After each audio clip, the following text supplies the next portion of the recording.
You are sitting in a completely silent room when your body makes a request. Releasing it would destroy your reputation, so you hold it in. For a few seconds, the pressure remains. Then it mysteriously disappears. But gas cannot become embarrassed and cancel itself. It was inside you. You refused to release it. And now it is apparently gone. So where did the fart go? Most of it has only moved somewhere else inside your intestine, or waited for another opportunity to escape. But a smaller portion can take a route so strange that it sounds medically impossible, and leave through an exit nowhere near where it started. Before we get there, your body must answer a surprisingly dangerous question. Is it definitely just gas? A fart is not one substance. It is a temporary crowd of gases from several different sources. Some of it begins as air you swallow while eating, drinking, chewing gum, or talking with food in your mouth. Most swallowed air returns as a burp, but some travels farther into the digestive tract. The rest is manufactured inside you. Your small intestine absorbs most of the useful material from food, but digestion is not perfect. Some carbohydrates reach the large intestine, where trillions of microorganisms are waiting. To you, that leftover material is almost waste. To them, it is dinner. As microbes ferment it, they release gases such as hydrogen, carbon dioxide, and in some people, methane. Most intestinal gas is odorless. The familiar smell comes from tiny amounts of sulfur-containing chemicals mixed into it, so the part capable of destroying a friendship may represent only a tiny fraction of the cloud. Muscular contractions move food, liquid, waste, and gas through the colon. Eventually, a gas pocket may reach the rectum, the final waiting room before the exit. When the rectum stretches, nerves alert your body that something has arrived, but the message is more sophisticated than "release immediately." Your body attempts to sample what is waiting: gas, liquid, solid waste. This is why you can usually distinguish between needing to fart and needing to find a toilet. Usually, the internal anal sphincter works automatically. When the rectum fills, it briefly relaxes as part of a reflex that helps the body inspect the contents.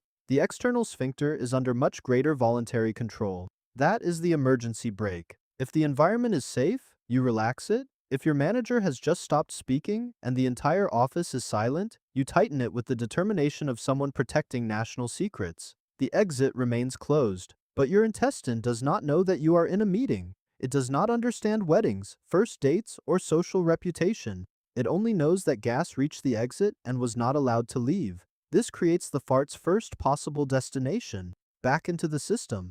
The gas may move away from the rectum and become redistributed through another part of the colon. One large pocket may separate into smaller pockets or mix with other intestinal contents. As pressure near the rectum decreases, the urgent sensation fades. Imagine squeezing one end of a long balloon.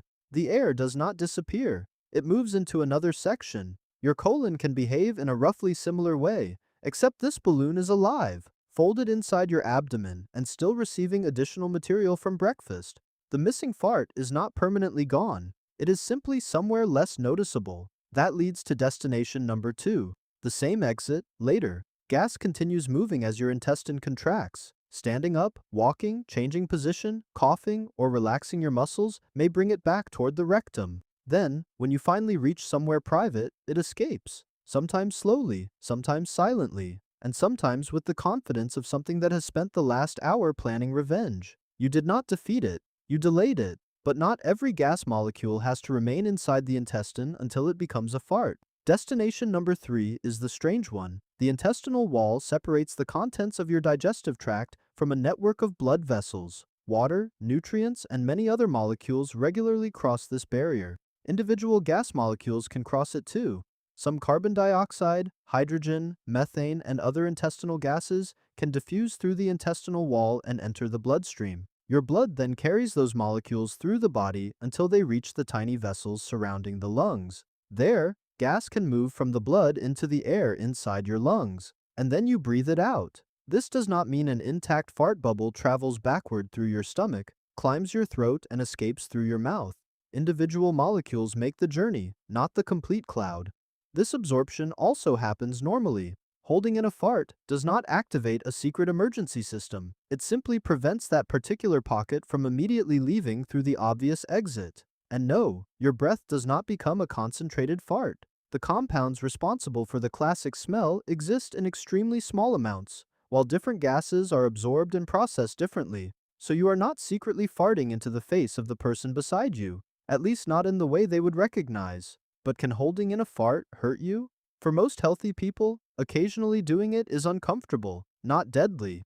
Trapped gas can temporarily cause pressure, fullness, bloating, or cramping. The discomfort usually improves when the gas moves or finally escapes. There is, however, an important difference between choosing to hold in a normal fart and being physically unable to pass gas. If someone cannot pass gas and also has severe abdominal pain, repeated vomiting, or major abdominal swelling, that may indicate an intestinal blockage or another serious problem requiring urgent medical attention.